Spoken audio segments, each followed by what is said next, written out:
Well, thanks for coming into the channel, viewers. I've got a really good video for you today as I just finished my setup here. This one's a hard one for single mothers because it's a single mother's son that's written ways single mothers destroy their sons. And the most toxic environment for a boy growing up is a single mother household. I can tell readers from personal experience that boys don't get all their needs met in a single parent household. Pretty heavy, guys. If you haven't subscribed to the channel, subscribe please. I appreciate you coming by.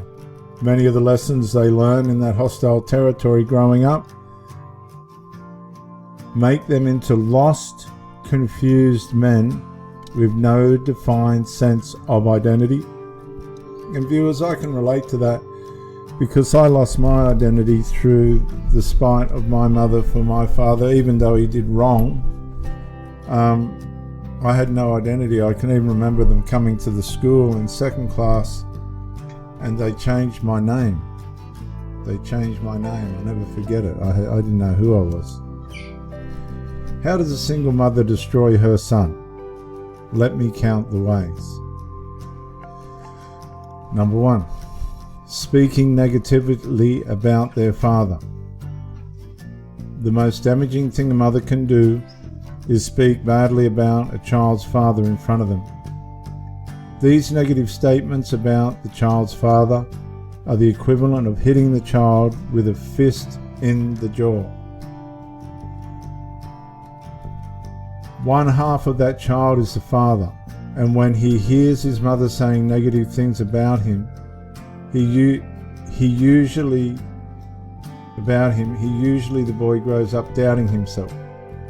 They think that there's something wrong with themselves, that they need to change a part of themselves to get approval off the angry mother.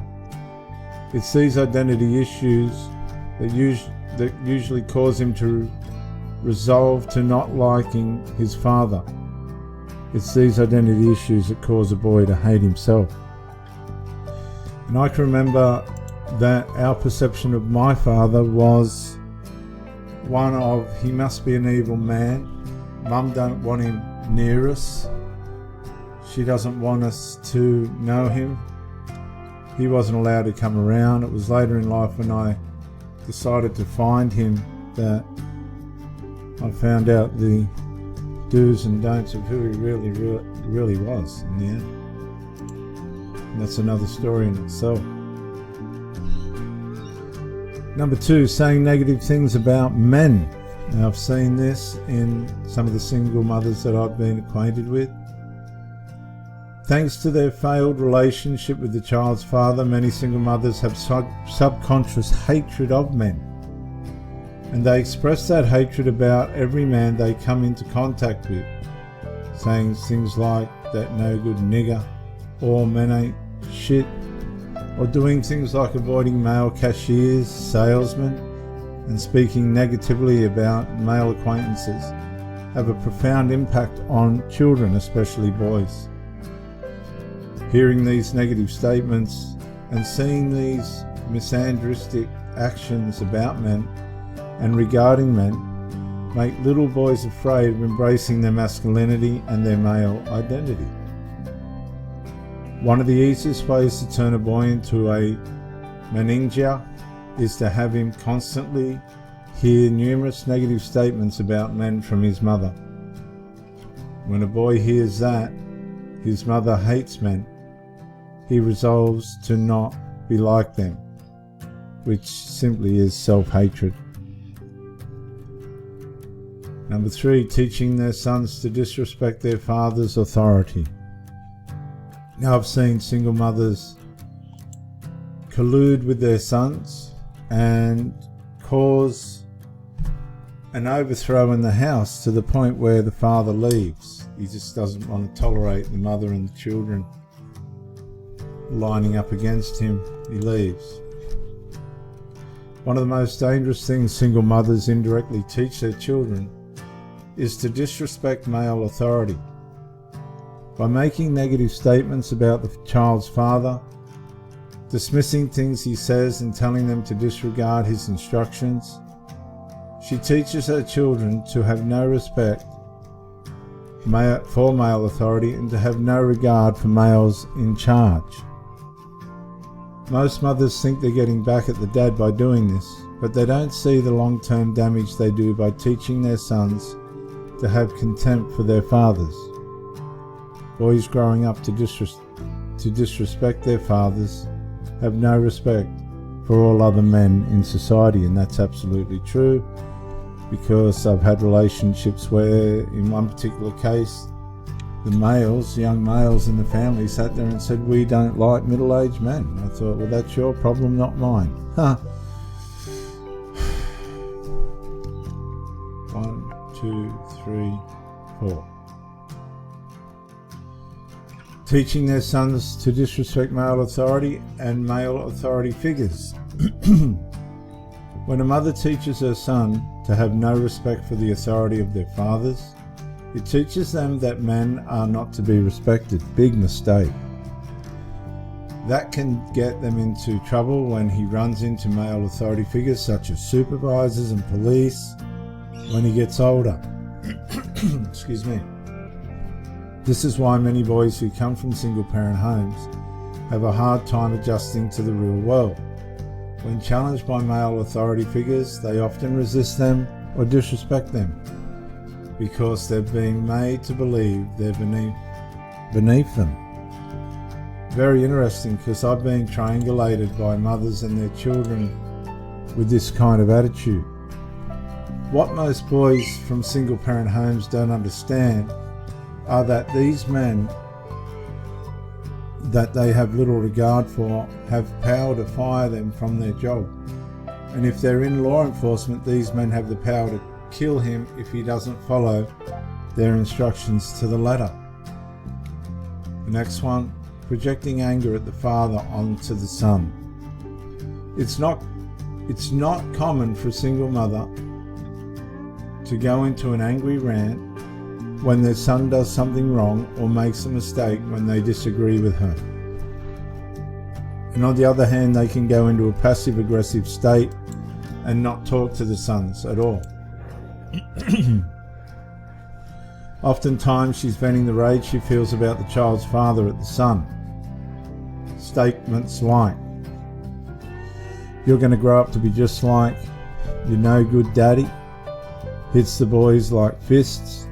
Oftentimes these emotional abusive blows knock boys down for the count emotionally before they even get up to become men. The hostile and negative statements from a single mother can force boys to withdraw socially and erect emotional walls. These walls prevent these boys from connecting with others and forming healthy relationships when they get older, and I was always a bit of a loner.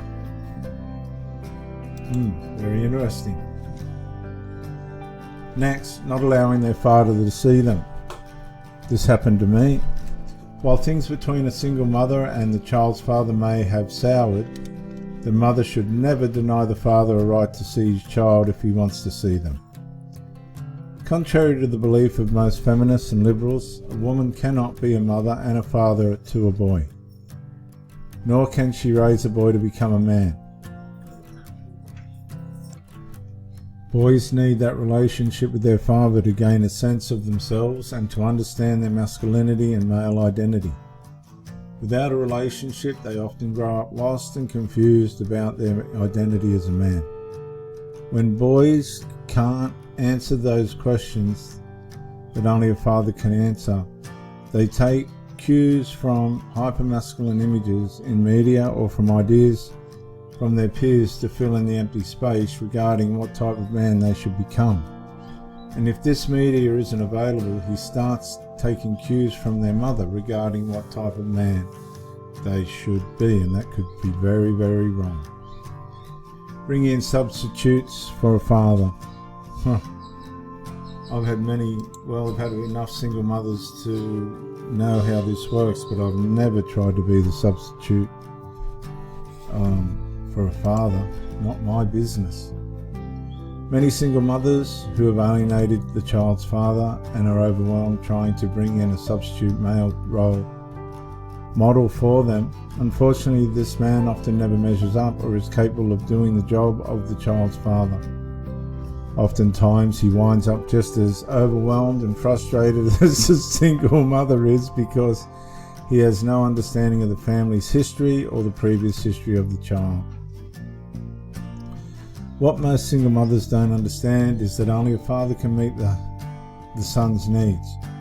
Only he can meet the emotional needs of that boy, and because half of the boy is based on who he is, and because he has some understanding of who his mother is. Coddling their sons. Oh my gosh, have I seen this? Goodness me. Single mothers are the biggest enablers of bad behaviour in boys. When their sons do wrong, they make excuses for them. When they make mistakes in life, they blame others for doing wrong by their son. And when they fail in life, they bail them out. Thanks to their coddling, their sons never grow up learning they have to take responsibility for their actions.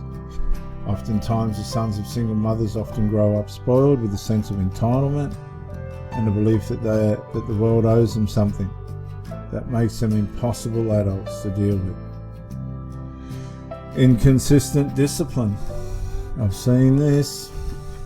Along with coddling, the most dangerous thing single mothers do to kids is inconsistently discipline them, because they don't understand the role a father plays in establishing constant structure and order in a child's life. They either don't punish boys for their bad behaviour, or they go overboard with excessively violent or harsh punishments. With an emotional single mother, there is no plan of action to correct the bad behaviour in their sons or to educate them on what they are doing wrong. I've seen this inability to resolve. It's absolutely atrocious. So bad behaviour often continues well into their adulthood, and because boys never learn that for every action there will be some reaction, every time they never grow up to learn how to take responsibility for their actions. Teaching boys to be emotional. Boys who grow up, this is a big one. Boys who grow up in single parent homes don't learn how to control their emotions. This is a funny one, because I've got a pretty good level of control over my emotions. But some of these single mothers can completely drive you around the bend by the enmeshment they have with their sons. It's mind-boggling. This leads them to not being able to cope with conflict in life.